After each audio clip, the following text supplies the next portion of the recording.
Hi, Malita, and this is my channel, The Midnight Librarian.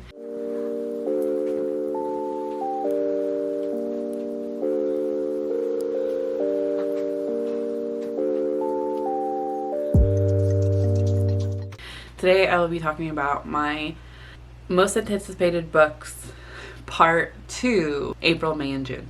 Okay, so I did part 1 in January, and now I'm going to do part 2. Obviously, this is what the title is. This is what I'm doing. So basically, I'm just talking about anticipated releases that are happening in April, May, and June. First book being An Arrow to the Moon. This is by Emily X.R. Pan. Oh, The Astonishing Color After was done by Emily X.R. Pan. I did enjoy that when it's been a couple years since I've read it.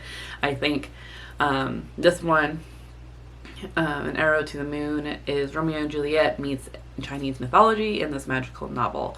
All I really know, that's all I really want to know, honestly. Hunter Yi has perfect aim with a bow and arrow, but all else in his life veers wrong.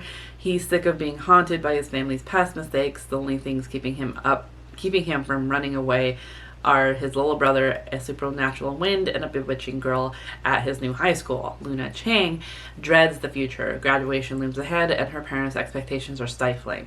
When she begins to break the rules, she finds her life upended by the strange new boy in her class, the arrival of unearthly fireflies, and an ominous crack spreading across the town on Fairbridge. So the cover of this is absolutely gorgeous. There's definitely like this magical element to her books that I've noticed so far. Next is a thriller / science fiction. This is Gone Dark by Mana Perich.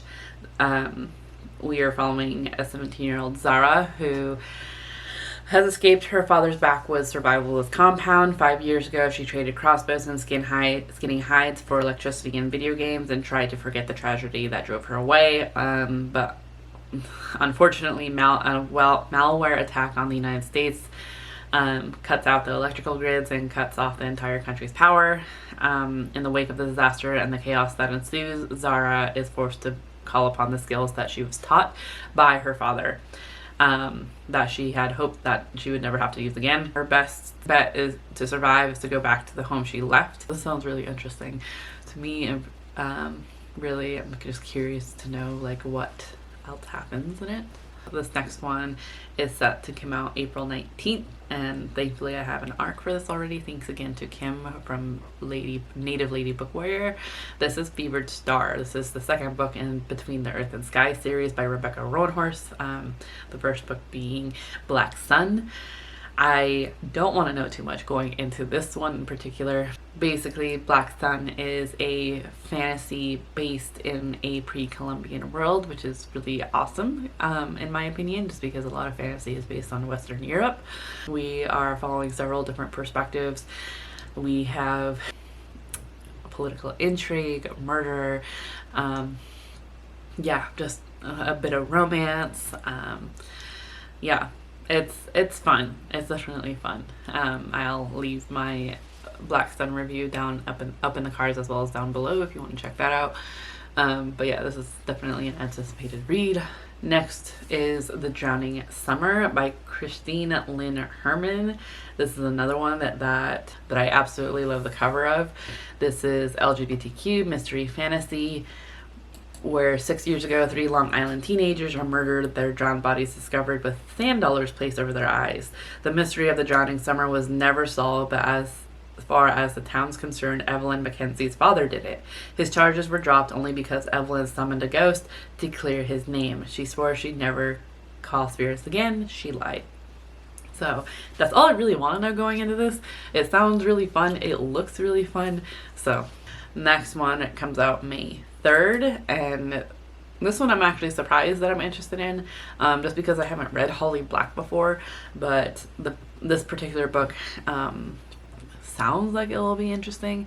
It's another fantasy by Holly Black, which is Book of Night.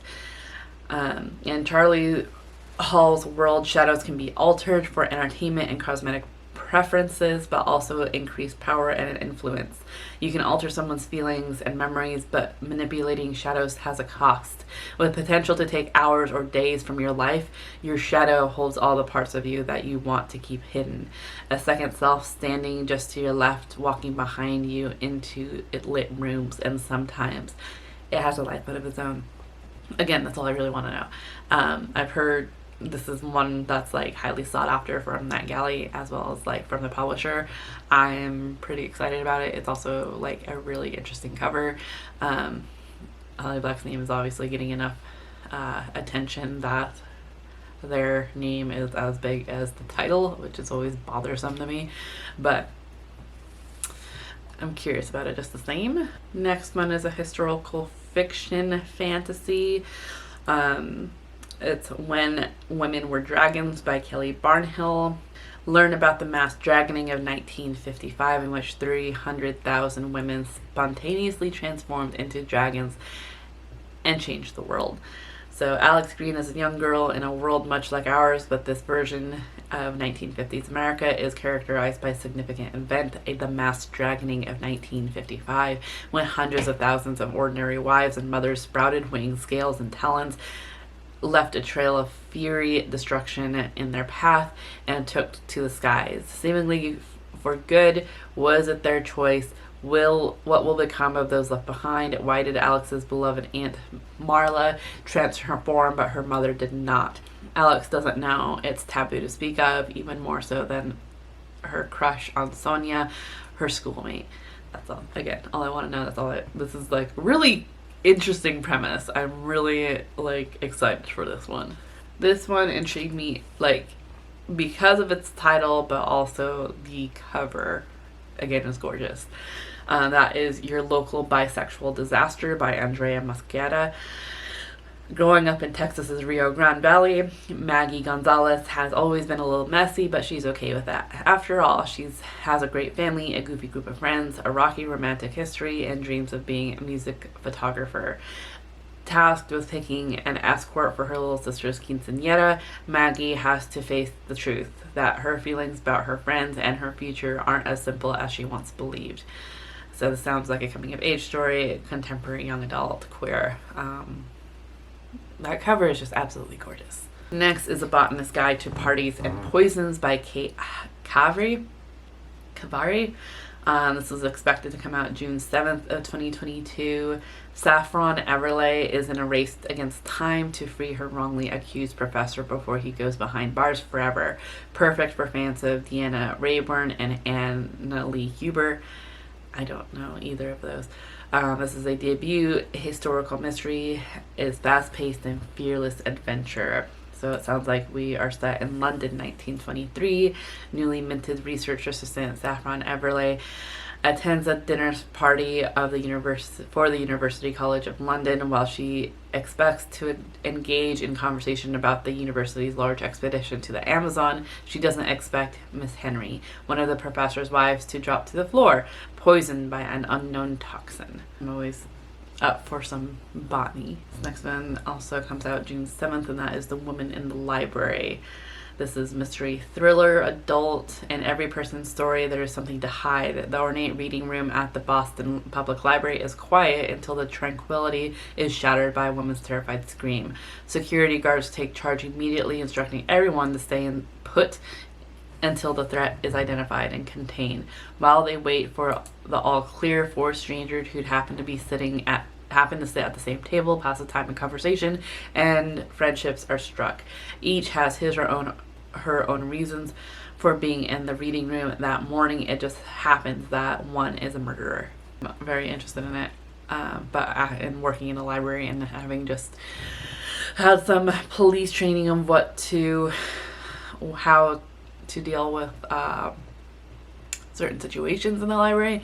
This one makes me a little nervous, but I'm excited nonetheless. The Ballad of Perilous Graves by Alex Jennings. This comes out, set to come out June 21st of 2022, in a fantastical version of New Orleans where music is magic, a battle for the city's soul brews between two young mages, a vengeful wraith, and one powerful song in this vibrant and imaginative debut. Nola is a city full of wonders, a place of sky trolleys and dead cabs, where haints dance the night away and wise women help keep the order. To those from away, Nola might seem strange. To Perilous Graves, it's simply home. This one's exciting. I'm really excited about this one as well. This is fantasy, LGBTQ, paranormal. Next, we have On Rotation, also set to come out June 21st, 2022 by Shirlene Abwabi. I'm sorry, that's gonna not Abwabi. A spectacular novel of family, friendship, and finding your way in life and in love. Angie Appiah is the epitome of the perfect immigrant daughter. She's got it all: medical student credentials, or medical school credentials, a handsome lawyer boyfriend, and a ride or die friends. But what happens when everything falls apart? Her boyfriend dumps her, she bombs the most important exam of her medical career, and her closest confidant and roommate pulls away, telling Angie she's more wrapped up in herself than in her friends. So this one seems really, it's in romance, contemporary romance. This one, I feel like I recently added it. It sounds another one that sounds familiar. It sounds similar to something I had already said, but I don't know. Bad Things Happen Here by Rebecca Barrow. This is a young adult contemporary thriller mystery. This is following Luca Lane Thomas lives on a cursed island. To the outside world, Paris is an exclusive, idyllic escape accessible only to 1%. To the 1%. There's nothing idyllic about its history, though, scattered with the unsolved deaths of young women. Deaths Paris society happily ignores to maintain its polished veneer, but Luca can't ignore them. Not when the curse that took them killed her best friend, Polly, 3 years ago. Not when she feels the curse lingering nearby, ready to take her next. But when Luca comes home to find police cars outside her home, she knows the curse has visited once again, except this time it came for Whitney, Luca's sister. If there's a couple of books that come into mind when reading the synopsis, this still, I don't know, it's interesting. The cover is interesting too, just because it kind of looks to me more like an adult thriller, or even literary fiction, but I don't know. We'll see. And that was my last one, actually. I didn't mean to end it so abruptly, but yeah, if any of these are piqued your interest, let me know. If there's any others that are coming out that you're interested in that come out in April, May, and June, let me know that you think I would be interested. Let me know. I'm always on the lookout. So yeah, hit the like button if you have yet to do so already. Hit the like button, hit the subscribe button, and hit the little bell icon to get notified when I post more content. Otherwise, I hope that you're in the mental mindset to enjoy your reading, and I will see you again in another video very soon. Chew.